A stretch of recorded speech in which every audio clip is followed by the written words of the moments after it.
Let's bring in Leo Tilman on financial Darwinism and 8 other books. One of his books has more math equations than I've ever seen that a book deserves. It's not on my reading list because people would never speak to me.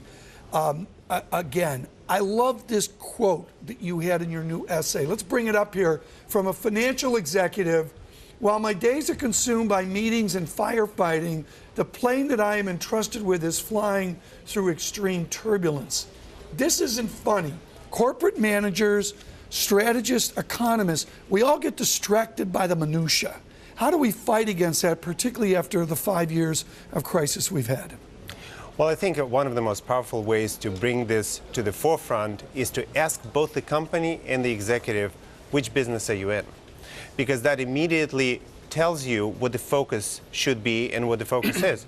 So if you believe that as a chief executive flying through turbulence, you're the chief risk taker, you'll be spending a lot of time thinking about it. If you believe that you're head of human resources, you'll be dealing with personalities and minutiae. So I think it's just as important for the companies to answer the question, in this new normal, which business are we in? By new normal, what do you mean? You don't mean Bill Gross's new normal, do you? I mean the slow growth, low return environment that is accompanied by pressures and crises. And if that's the case, flying this kind of a jet through this environment requires the chief executive and the board of directors to be more the chief risk officers than they have ever been. Okay, my wrist right here, folks, is sprained. Let me bring it up here. See this? I had to pick up the Credit Suisse annual report. Reto Gregori in print said, Tom, look at this annual report, and I pulled a muscle. They're all getting thicker. I mean, I don't own Credit Suisse. I want to point that out. Credit Suisse's annual report is like that. It used to be like this. Are we substituting risk management for minutia in knowing, what kind of car the third board of director down drove?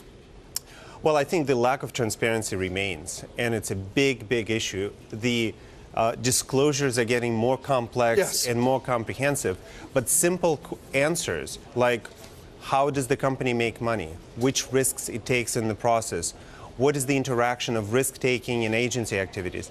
These questions are just as difficult to answer today as they were in 07. Gina Martin Adams was just on. She's looking at the equity markets. Bring up the VIX here, folks, to show how complacent it's gotten. Joachim Fels at Morgan Stanley would talk about complacency in Europe. There's 20, that yellow line, and you can see the lower number is a VIX that means less fear.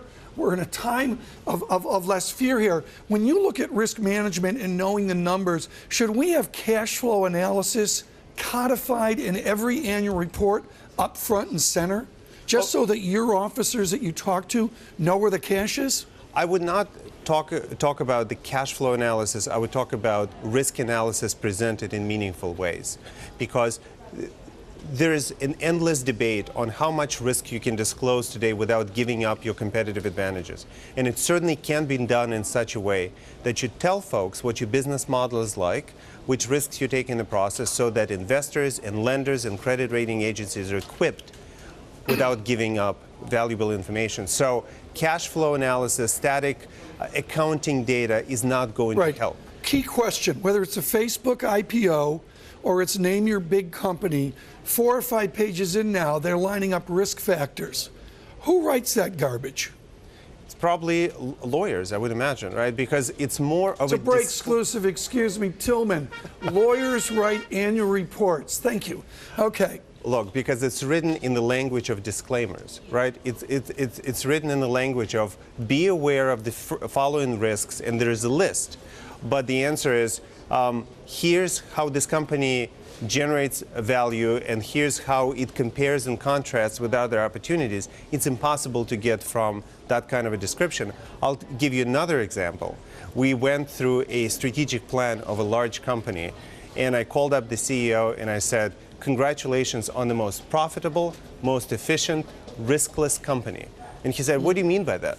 Because the word risk was not anywhere in that language. So I think we remain in the paradigm where we describe businesses as customers and products and services and market shares, and the language of risk and risk intelligence is still not married. My amateur take is we're moving a little bit more towards an articulation of risk. Let's look at this quote from Mr. Tilman. What Leo does, folks, and there's a lot of math behind this, is he consults people about how to speak about risk, which is a four-letter word they mentioned 3 buildings over and 4 floors down from a CEO. After decades of extensive development and practical application, risk management has accumulated frameworks. I love that.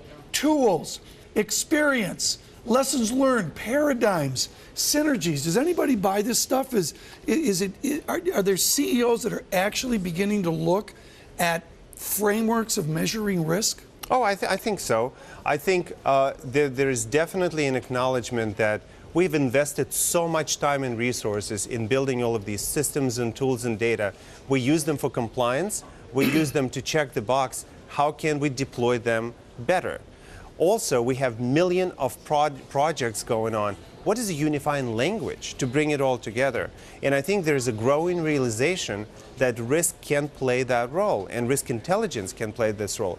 But this transition from risk management to risk intelligence, from policing to proactive, oh, I love that. From defensive to strategic, that is a challenge, and that challenge is being gradually overcome. Leo, thank you so much.